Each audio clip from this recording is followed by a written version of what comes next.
Mesdames et messieurs, bonsoir et bienvenue à cette émission de On s'en parle.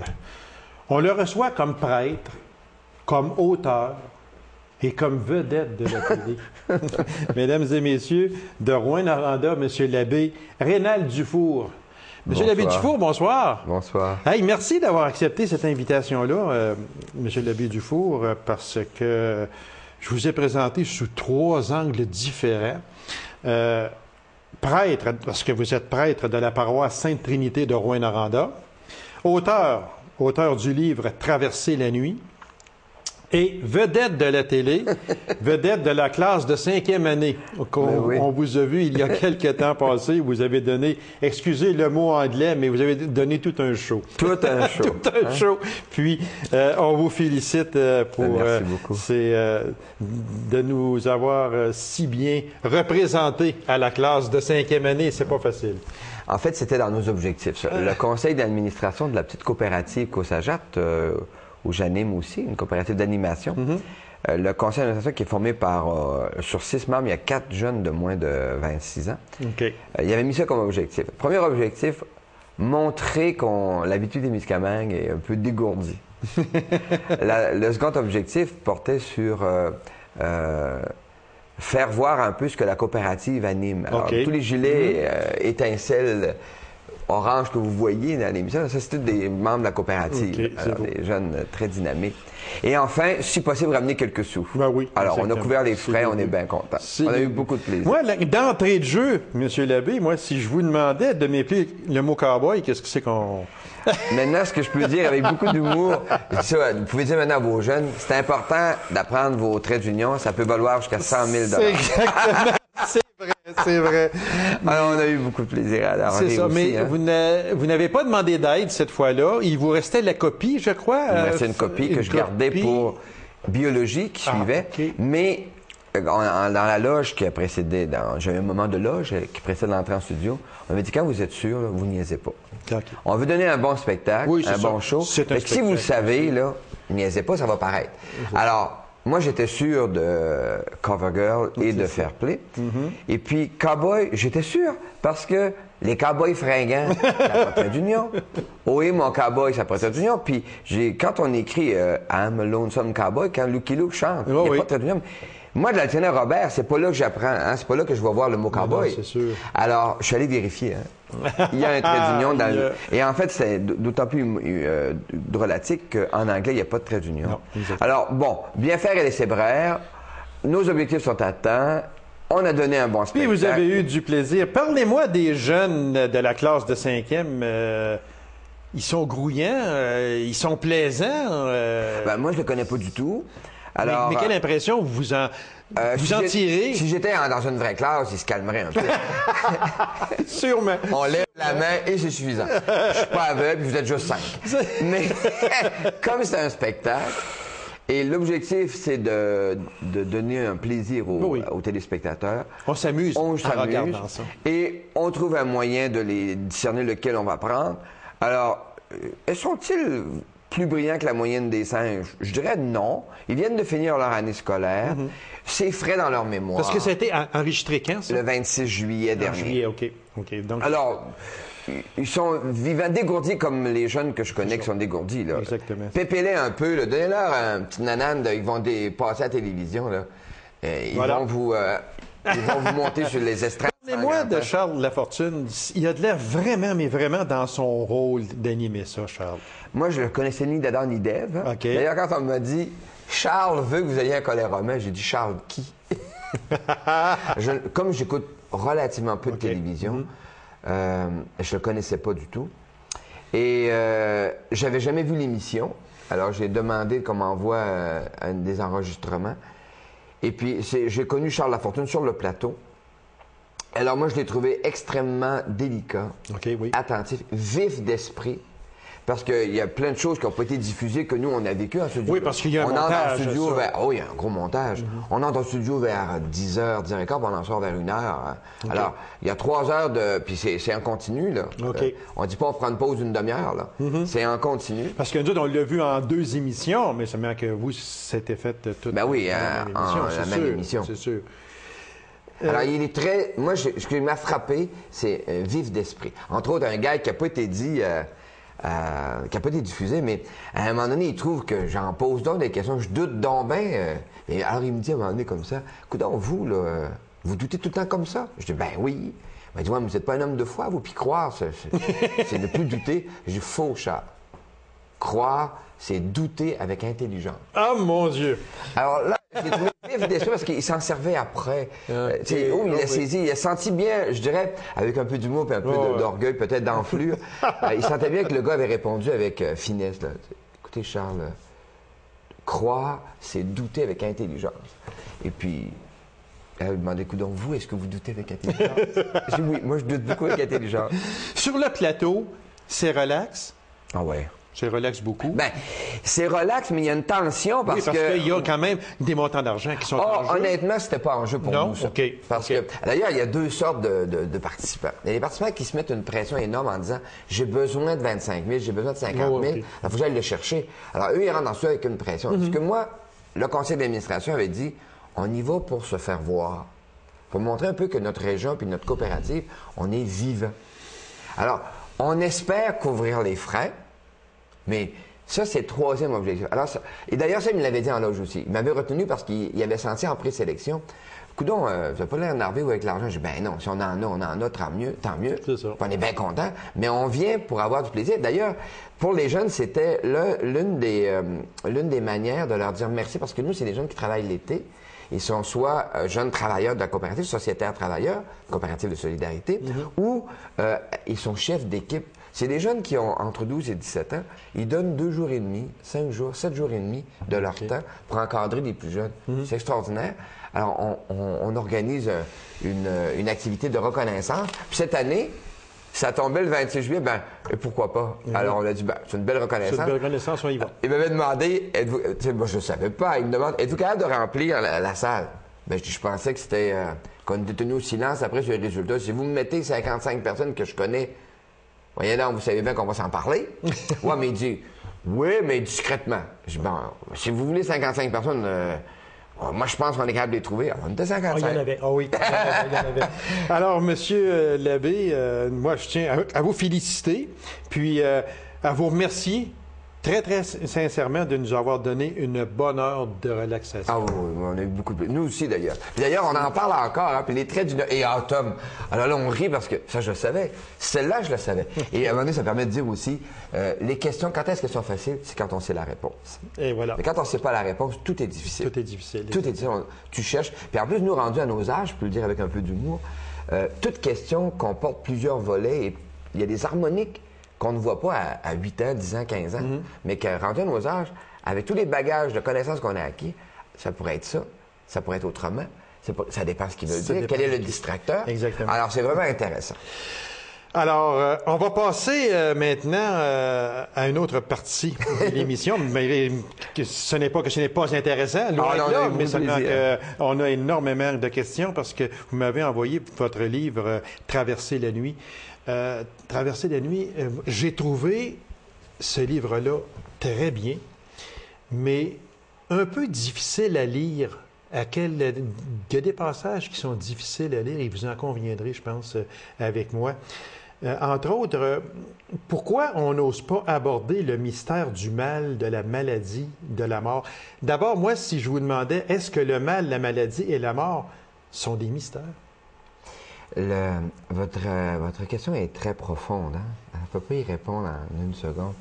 Effectivement, la maladie, le mal, la mort font partie du mystère de la vie. Ils mettent en relief tout le mystère de la vie. Hein? C'est une profondeur insoupçonnée et qu'on ne peut pas arrêter de creuser. Alors voilà, on change de registre hein, avec l'humour de classe de 5e. Puis là, tu dis, bon, la profondeur, elle est là aussi. Le mal. Oui, c'est... Généralement, on parle du mystère du mal parce que, quelque part, quelque chose ne va pas comme notre intelligence, notre conscience l'entrevoit. On bute sur un écueil. Alors, on essaie de corriger, puis je dirais... Jusque dans la vingtaine avancée, on a même l'impression qu'on peut enfin corriger quelque chose Nous autres, c'est notre part, notre contribution à la correction du mal. Et puis, un peu plus tard, je dirais dans la cinquantaine, on découvre que, oups, c'est pas mal plus dense que je pensais. Et dès lors, on entre dans une approche mystérique de dire qu'est-ce que le mal et comment on se situe par rapport à lui. Il y a deux approches. En gros, il y a une approche qui est de l'ordre de l'intervention. Je dois faire quelque chose pour changer le mal. Puis l'autre approche, c'est celle que je favorise. D'ailleurs, vous l'avez peut-être senti dans le livre. Oui. L'autre approche est plus intellectuelle, rationnelle. On va essayer d'expliquer le mal pour cesser d'avoir mal. Et alors là, on trouve des raisons. Alors, on a fait quelque chose de pas correct, fait qu'on écope, on paye. Alors, c'est la notion de, peut-être de karma, quelque chose comme ça. Moi, si je vous demandais, est-ce vrai qu'il y a de faux jugements, de maladresses commises envers ceux et celles qui souffrent? Là, on est dans des choses profondes. Je suis bien d'accord avec vous quand vous m'avez dit ça tantôt. Mais est-ce que vraiment, là, ceux et celles qui souffrent, très souvent, on a de faux jugements? Oui, moi, je les dénonce d'ailleurs dans mon livre. Effectivement, mais on les a, ces faux jugements, parce que c'est dur de vivre sans explication. Par exemple, on va dire, ah, il a couru après. Hein, ils ont couru après. Ils méritaient ça. Ils méritaient ça. De quelque manière, ils méritaient. Ils ont couru après. Ça explique peut-être. Ça me dédouane intérieurement, mais c'est pas très consolateur. Non, du tout. Et en ce sens-là, c'est pour ça que je dis des fois, on va expliquer soit dans la maladie mentale par la génétique, le viol, les violences par, bon, elle avait juste à pas sortir de même. Ça, c'est des explications rationnelles pour pacifier la question et même la rendre indolore, parce qu'en fait, nous ne savons pas. Et moi, je pense que on ne mérite pas le mal qui nous arrive. Celui qu'on mérite, c'est celui qu'on cause. Si je prends la décision de vous gifler, ben ça, j'en suis responsable. Mais qu'il y ait une violence qui nous tombe dessus, qui nous écrase, l'occupation de ce pays par une armée étrangère, le viol. Écoutez, moi j'ai dur à comprendre tout le courant qui dit ben ils l'ont mérité, de quelque manière, ils ont couru après. Ben non, il y a des choses qu'on ne court pas après et qui arrivent. Monsieur l'abbé, il y a un passage dans votre livre, quand une fille de 20 ans dit, et je la cite, « Je ne me révolterai pas, je ne me révolterai plus. Je sais maintenant que je n'ai plus droit au bonheur, j'ai passé à côté. » Vous me recitez et j'ai encore de la peine. Quand vous avez une fille de 20 ans, belle comme Kat, qui vous dit devant vous ça, je ne me révolterai pas, je ne me révolterai plus. Elle abdique. Sans une résignation, une abdication totale. On a envie de la prendre par les épaules et de la secouer avec affection. Là, hein? Oui. Réveille-toi, mon ange. Réveille-toi, mon ami. Réveille-toi. Il y a en toi tout l'avenir du monde. Il y a des révoltes qui sont nécessaires.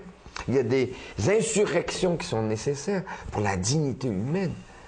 Alors, quand on entend une belle fille de 20 ans dire ça, parce qu'elle a été battue, violée par son oui, c'est sûr. Bon, elle a été cassée. Et c'est ça le drame des Puis là, elle se dit, c'est rendu trop lourd, moi, là, je suis plus capable, je me révolterai plus, j'abdique. J'ai passé à côté du bonheur. Oui. Mais à 20 ans, on a envie de la secouer avec, de la brasser, comme on dit, lui brasser la cage, lui dire, écoute, mon ange, il y a davantage. Oui, maintenant, comment on fait pour se révolter? On ne peut pas se révolter tout seul. Non. Alors, c'est là les besoins, j'en parle beaucoup, les besoins de communauté, de réseau. Se peut-il qu'aujourd'hui, à l'aube de ce 21e siècle, M. Lebé, il y a plus de malheureux que de joyeux? Je ne peux pas répondre à votre question par des chiffres. Je vais vous répondre avec humour. Moi, je suis allé dans les bidonvilles. Je n'ai pas rencontré beaucoup de gens malheureux. Dans les bidonvilles, OK. Au Brésil, en Afrique, au Mali, en Chine même, dans les zones de pauvreté, je n'ai pas rencontré de gens malheureux. J'ai rencontré des gens résignés des fois, mais j'ai rencontré des gens joyeux, oui.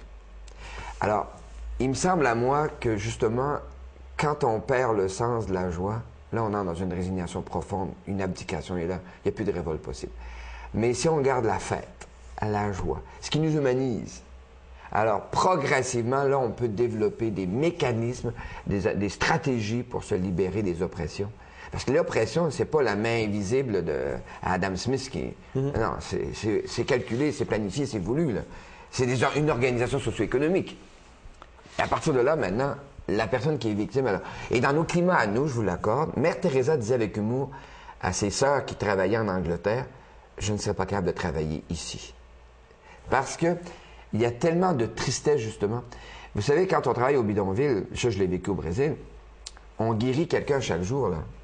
Le miracle est quotidien. Okay.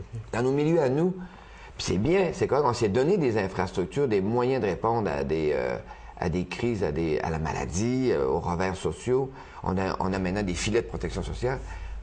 Mais encore faut-il qu'ils soient au service des personnes pour créer la joie, l'engagement, etc.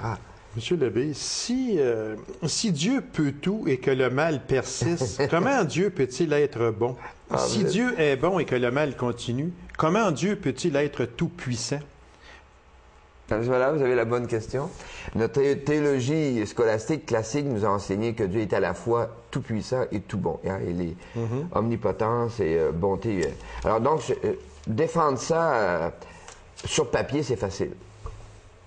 Mais dans le concret de la souffrance humaine, face à des enfants battus, des femmes violées, alors c'est sur papier, ça. Intellectuellement, je peux défendre ça maintenant. En fait, c'est qu'il nous faut remonter, selon moi, dans la pratique, sur le terrain des vaches, il nous faut remonter à des questions concrètes. Par exemple, qu'est-ce que tu fais devant des enfants battus? Alors, il y a une intervention. Je crois que Dieu est infiniment bon sur papier, ça, il n'y a pas de problème.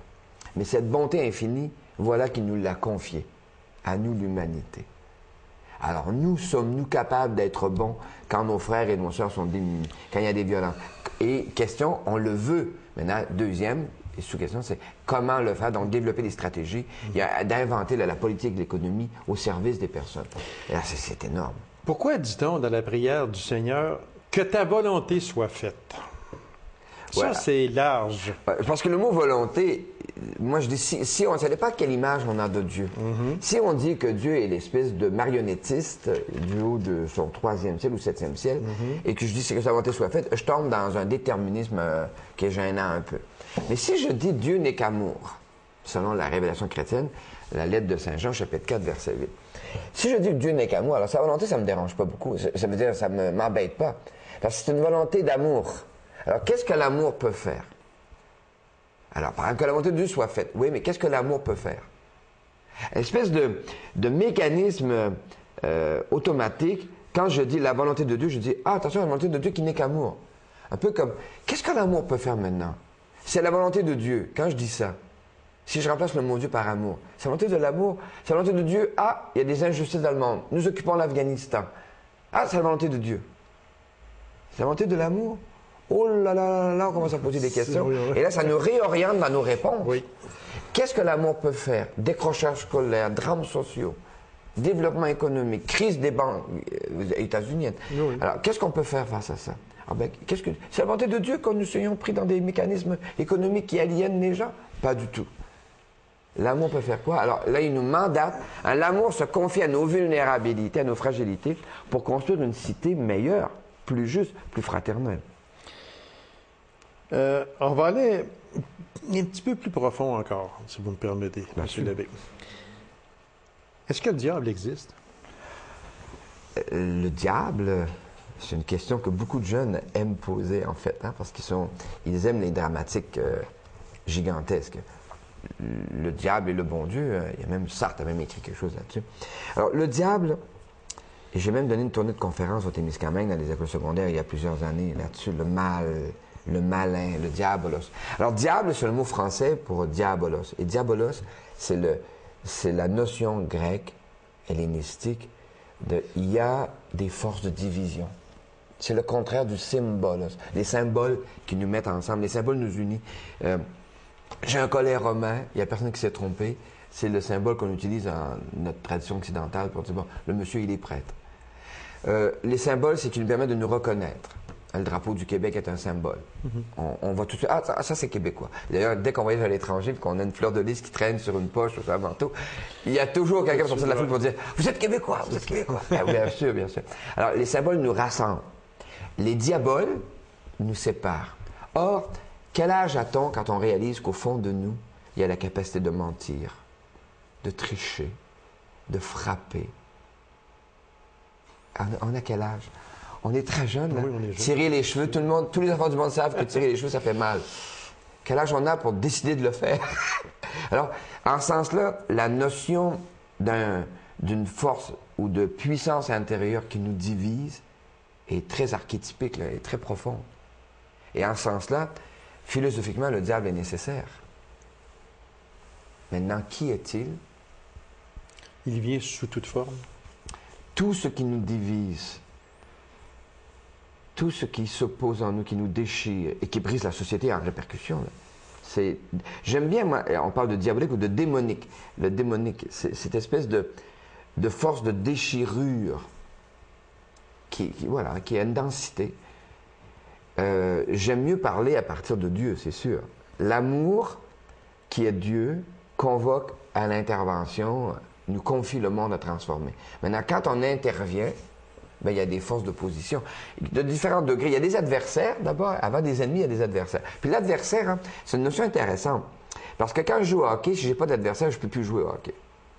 Si je joue aux échecs, je n'ai pas d'adversaire, je ne peux pas jouer aux échecs. L'adversaire, c'est aussi celui qui me permet d'entrer en action. Alors, dans ce sens-là, il y a une forme d'adversité qui est nécessaire, sinon je n'existe pas. Parlez-moi de la vie après la mort. Est-ce que vous y croyez? La vie après la mort. J'aimerais mieux beaucoup vous parler de la vie avant la mort. Oui, mais après la mort, là, vous entrez... C'est sûr que personne n'est revenu nous le dire. Le seul qui est revenu, selon la foi chrétienne, c'est Jésus-Christ. Et il ne nous dit pas beaucoup de la vie après la mort. Il nous parle de la plénitude de la vie. Et en ce sens-là, j'aime bien m'appuyer sur l'intuition chrétienne et catholique de Dieu, qui n'est qu'amour, communique sa vie, et nous sommes, les humains existent, nous sommes là, et cette vie qu'il nous communique, il veut que nous la choisissions pour toujours. Maintenant, j'aime mieux la choisir maintenant. Alors, c'est ce qu'on appelle la vie de grâce, le baptême, la confirmation, l'Eucharistie, les pardons, le mariage, l'onction des malades. Ce sont des occasions de renforcer cet amour que Dieu me propose, puisqu'il n'est qu'amour, qui vient à ma rencontre pour me structurer, m'orienter, et c'est déjà commencé. Maintenant, quand sonnera l'heure de ma mort, quand le couchant s'approchera, et ça ne risque pas de tarder trop, hein, parce que je suis rendu quand même sur le 2e versant, et j'espère que je répondrai merci.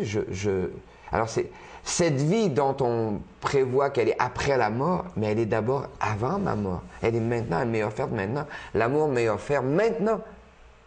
Est-ce que je veux qu'il dure pour toujours? Bien sûr. L'inefficacité du système religieux dont nous avons hérité. Pourquoi l'inefficacité? Ça, c'est que ça sort de votre livre directement. Oui, c'est que je sens que l'Église catholique, puis les Églises chrétiennes en général, dans nos pays à nous, connaît un recul culturel réel. Et la raison de l'inefficacité, en fait, c'est, comment je vous dirais ça? Il y a quelques années, quand on voyageait en Europe, chaque pays avait sa monnaie. On avait des francs en France, des francs belges en Belgique, des Deutschmark en Allemagne. Et alors, ces monnaies-là, un jour, se sont mises ensemble pour former l'euro. Et à un moment donné, au 1er janvier, je ne sais plus de quelle année, on a dit, l'ancienne monnaie, si vous ne l'avez pas changée, n'a plus cours. Okay. Il fallait changer la monnaie qu'on avait, des francs d'époque, des Deutschmark, pour en faire des euros. À partir de telle date, il n'avait plus cours. Moi, ce que je sens présentement, c'est que notre Église a un trésor extraordinaire à offrir à l'humanité. L'amour, le pardon, le combat pour la justice, c'est extraordinaire comme trésor que nous avons. Mais ce trésor est battu en monnaie qui n'a plus cours. Nous ne comprenons plus les mots de notre histoire. Ils ont eu leur valeur, puis je suis très conscient de me devoir à l'héritage que je reçois. Mais notre travail actuellement, ce qui nous est demandé, c'est de le faire fondre pour le couler dans une monnaie nouvelle. Le fond culturel dans lequel a été produit le discours dont nous héritons est fondu, est disparu. Il nous faut recomposer, redire notre foi de toujours, Christ est ressuscité, mais dans un langage dont nos contemporains vont comprendre le sens spontanément. Et c'est ça qui est la grande difficulté. Et notre langage est devenu inefficace quand j'ai appris, moi, que Jésus le Christ est le Fils du Père. C'est la deuxième personne de la Trinité. Deuxième personne de la Trinité, parce que la troisième personne, c'est l'Esprit Saint. Ce langage-là, qui est un langage spécialisé, qui est notre héritage. Oui, mais il y a personne dans le peuple de Dieu qui comprend ce langage-là. Ben, il y a des spécialistes, des gens qui sont collés là-dedans, mais le monde, la masse. Alors, on a le choix entre une église d'élite. On dit, il faut savoir le vocabulaire. Ou une église qui dit, on va le reformuler pour que... Mon message à moi, c'est que tu saches que Dieu t'aime. Si je le dis dans un jargon que tu ne comprends plus, tu dis, oh, je vais aller voir ailleurs. Ils disent, les gens vont dans des sectes, ils vont chez Ekankar, ils vont dans le bouddhisme. Oui, mais est-ce que vous savez qu'au moment où on se parle, dans les pays du bouddhisme, en Chine, en Corée, mais c'est le christianisme qui choisissent. Parce que la manière dont on leur dit Jésus, quand on dit Jésus vient te révéler que toi, tu es personnellement connu et aimé. Je me rappelle quand j'étais en Chine, Liu qui me demande, si tu avais à me dire quelque chose de ton message chrétien, c'est quoi tu me dirais? Ben, je dis, Liu, viens avec moi. Ils vont aller dans le métro de Pékin, dans une bouche d'entrée qui est large comme le studio ici. Ils rentrent, ils doivent passer, je vais me risquer des chiffres, là, 100 000 personnes à l'heure. Tu vois, Liu, moi, ce que je te propose, c'est un Dieu qui connaît chaque Chinois par son prénom. Liu, il part à rire, puis il se tapait sur la cuisse. Hein? Ça se peut pas. Je dis, mais pourquoi tu ris comme ça? Il dit, ça se peut pas. Je dis, qu'est-ce qui se peut pas? Il dit, ça se peut pas qu'il y ait un Dieu qui connaisse chaque Chinois par son prénom. Je dis, mais pourquoi pas? Mais il dit, il y a ben trop de Chinois. Monsieur l'abbé, parce que le temps passe très vite, j'ai le temps peut-être d'une seule question encore, mais si vous auriez une seule question à poser au pape Benoît XVI, ce serait quelle? Poser une question au pape Benoît XVI, d'abord, je ne sais pas dans quel contexte je pourrais la lui poser, mais poser une question au pape Benoît XVI, je suis démuni. Qu'est-ce que je poserais? Est-ce que vous savez que Dieu nous aime? C'est l'essentiel. Ce serait une question. Est-ce que vous savez? Puis moi, je pense qu'il le sait. Hein? Il écrit d'ailleurs Dieu est amour, alors. Une question que je veux vous poser sans faute. Qu'est-ce que vous dites du suicide d'un jeune? Il a été dit, il a eu le courage d'en finir. Ça prend du courage? Ah non, ça prend de la témérité, mais pas de courage. Le courage, c'est de vivre, de faire face à la musique. Ça prend du courage. Et j'ai célébré beaucoup de funérailles de jeunes suicidés. Là. Et le témoignage est concordant. C'est pas du courage. Ça, c'est pas du courage, c'est de la témérité. Pensez mettre fin à moi la mort, à vous le remords. Hein? Okay. Ah oui. Alors pour vous, Ah non, c'est vivre qui demande du courage. Okay. D'ailleurs, il y avait pour moi, la question est fondamentale. Votre question est très bonne. On pourrait avoir une demi-heure là-dessus. Oh oui. C'est vivre, là, c'est pas facile. C'est même dur. C'est même... C'est vrai. Le livre, je ne me rappelle plus, Grégory Beck, je pense, commençait par Life is hard, qui a été traduit par La vie est difficile. Je dis, mais non, on ne dit pas ça en québécois. On dit, la vie, c'est dur, mon même. Monsieur l'abbé, c'est tout le temps que nous avons. On aurait pu en faire encore pendant une heure même. Alors, votre livre qui est en vente, Traverser la nuit, c'est vraiment extraordinaire. Monsieur l'abbé, merci infiniment de vous être déplacé de Rouen pour venir dans nos studios. C'est moi qui vous remercie infiniment. Ce fut vraiment extraordinaire. Puis je vous souhaite longue vie à vous. Merci beaucoup. Mesdames et messieurs, merci d'avoir été là. Il y a un rendez-vous à une prochaine émission. Donc, on s'en parle. Au revoir et bonne semaine.